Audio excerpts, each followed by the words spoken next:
ચોક્કસથી રહીમ, જે પ્રમાણે એસટીના કર્મચારીઓ પહેલાથી આક્રોશિત તો હતા જ, પરંતુ જ્યારે સરકારે ગઈકાલે એલાન કર્યું કે પ્રાઇવેટ બસો દોડાવવામાં આવશે, જે ફિક્સ પગારદાર હશે, ડ્રાઈવર કંડક્ટર્સ, તેમને શોકોઝ નોટિસ આપવામાં આવશે, જેના કારણે આજે બીજા દિવસે તે વધારે આક્રોશિત દેખાઈ રહ્યા છે. રાજકોટમાં કેવો માહોલ છે?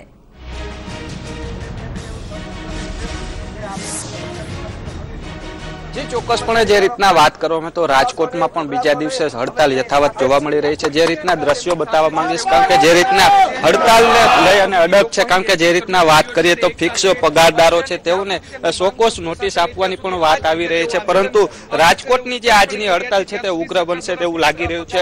શું કહો છો, આજનો જે બીજો દિવસ હડતાલ છે અને માંગણીઓ હજી સુધી સ્વીકારવામાં નથી આવી, શું કહો છો, આજનો કેવો કાર્યક્રમ રહેશે? ખાસ આજે એસટીના કામદારો મુંડન કરાવી અને એનો વિરોધ કરવાના છે. આગામી દિવસોમાં આ કાર્યક્રમને ધ્યાનમાં રાખી અને સરકાર આનું સોલ્યુશન લાવે એવી અમારી પ્રાર્થના છે. શું કહેશો આપ?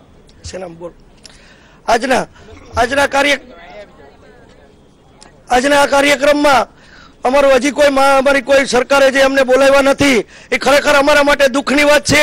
અને મહત્વની વાત તો એમ છે કે વિજયભાઈ રૂપાણી આપણા રાજકોટના હોય અને એમને રાજકોટના હોય ને આપણા ઉપર જો જરા પણ એને સહાનુભૂતિ ન હોય, એના દરેક કાર્ય, એના દરેક ફંક્શન હોય કે ગરીબ કલ્યાણ મેળા હોય, લોકરક્ષક હોય, એમાં અમારા ડ્રાઈવર કંડક્ટરો રાત દી મહેનત એના પરિવાર જોયા વગર અને જો એને મહેનત કરી હોય અને એને આપવાનું આવતું હોય ને અત્યારે જો અત્યારે એમ કે વાતા અમે નથી કોઈ વાતાઘાટ કરવા તૈયાર, તો અમારા રાજકોટના અમારા ઇન્ડિયનના નેતા તરીકે અમને અત્યારે બહુ સર્વ અનુભવ છે કે અમારા મુખ્યમંત્રી છે અને અમારે આ જલન આંદોલન કરવું પડે અમારા માટે ગેરવ્યાજબી છે. માટે હું અત્યારે આપના માધ્યમથી મુખ્યમંત્રી શ્રીને વિનંતી કરું છું કે અમારી જલ્દી માગણી સંતોષાય નથી. આથી ઉગ્ર આંદોલન થાય અને જે અનિચ્છનીય બનાવ ન બને. જો કે અમે શાંતિપ્રિય જ આંદોલન કરવાના છીએ, એટલે અમારું આંદોલન તો જો જ્યાં લગી નિર્ણય ને લે અચોક્કસ ચાલુ જ રહેવાનું છે. જે પરિણામ આવે એ ભોગવવા તૈયાર છે. અને બદલી જે આ ફિક્સ પગાર છે એને કોઈ બીવાન નથી. અગાઉની હડતાલોમાં બદલી કામદાર ફિક્સ પગાર નેમ રહી એ બદલી કામદાર હતી,